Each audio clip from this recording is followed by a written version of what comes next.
মৰমৰ ছাত্ৰ-ছাত্ৰীসকল, আজি আমি আলোচনা কৰিম পৰিৱেশৰ 10 নম্বৰ পাঠটি, যাৰ নাম হৈছে পৰিৱেশ প্ৰদূষণ। তাৰ প্ৰশ্নটো শুনাচোন, প্ৰদূষণ কাক বোলে?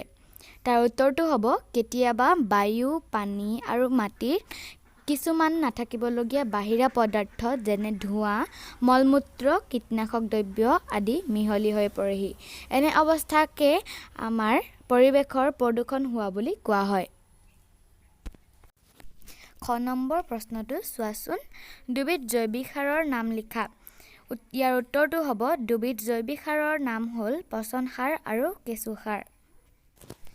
এতিয়া আমি গ নম্বৰ প্ৰশ্নটো চাওঁ আহাচোন। মাটি প্ৰদূষণ প্ৰতিৰোধ কৰা এটা উপায় উল্লেখ কৰা। ইয়াৰ উত্তৰটো হ'ব, মাটি প্ৰদূষণ প্ৰতিৰোধ কৰা এটা উপায় হ'ল ৰাসায়নিক কীটনাশক দ্ৰব্যৰ সলনি ধোঁৱা, চিত্ৰনলা, নিমপাত আদি প্ৰাকৃতিক পদ্ধতি ব্যৱহাৰ কৰি মাটি প্ৰদূষণ ৰোধ কৰিব পাৰি।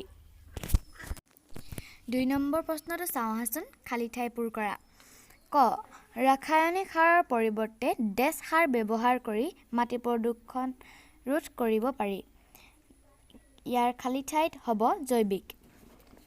খ নম্বৰটো দিয়া আছে, ডেছ এবিধ উৎকৃষ্ট জৈৱিক সাৰ। ইয়াত হ'ব কেঁচু সাৰ। গ নম্বৰ প্ৰশ্নটো দিয়া হৈছে, ইন্ধনবোৰ জ্বলালে বায়ুমণ্ডলৰ ডেছ গেছ বাঢ়ি যায়। ইয়াত হ'ব কাৰ্বন ডাই অক্সাইড। ঘ নম্বৰ প্ৰশ্নটো চোৱাচোন, গছৰ পাতে বায়ুত থকা ডেছ ধৰি ৰাখি বায়ুৰ প্ৰদূষণ কমায়। ইয়াত হ'ব ধূলিকণা। ঙ বায়ুমণ্ডলত ডেছ গেছ বেছি হ'লে প্ৰাণীৰ বিস্তৰ ক্ষতিসাধন হয়। ইয়াৰ খালী ঠাইত হ'ব কাৰ্বন ডাই অক্সাইড। ৩ নম্বৰ প্ৰশ্নটো দিছে, অশুদ্ধ বাক্যবোৰ শুদ্ধকৈ লিখা। ক কাঠ, কয়লা আদি ইন্ধনবোৰ জ্বলালে বায়ুমণ্ডলৰ কাৰ্বন ডাই অক্সাইড গেছ প্ৰয়োজন হয়। উত্তৰটো হ'ব, কাঠ, কয়লা আদি ইন্ধনবোৰ জ্বলালে বায়ুমণ্ডলৰ কাৰ্বন ডাই অক্সাইড গেছ বাঢ়ি যায়।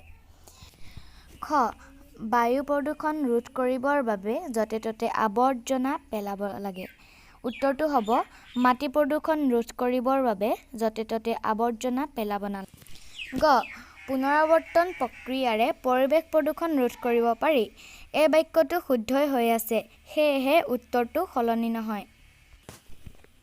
ঘ জৈৱিক সাৰৰ পৰিৱৰ্তে ৰাসায়নিক সাৰ ব্যৱহাৰ কৰিলে মাটি প্ৰদূষণ ৰোধ কৰিব পাৰি।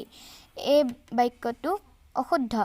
ইয়াৰ শুদ্ধ উত্তৰটো হ'ল, ৰাসায়নিক সাৰৰ পৰিৱৰ্তে জৈৱিক সাৰ ব্যৱহাৰ কৰিলে মাটি প্ৰদূষণ ৰোধ কৰিব পাৰি। ঙ দূষিত পানী খালে কলেৰা, টাইফয়েড আদি ৰোগ হয়। এই বাক্যটো শুদ্ধই হৈ আছে, সেয়েহে উত্তৰটো সলনি নহয়। এতিয়া আমি ৪ নম্বৰ প্ৰশ্নটোলৈ আহোঁ। পুনৰাৱৰ্তন বুলিলে কি বুজা?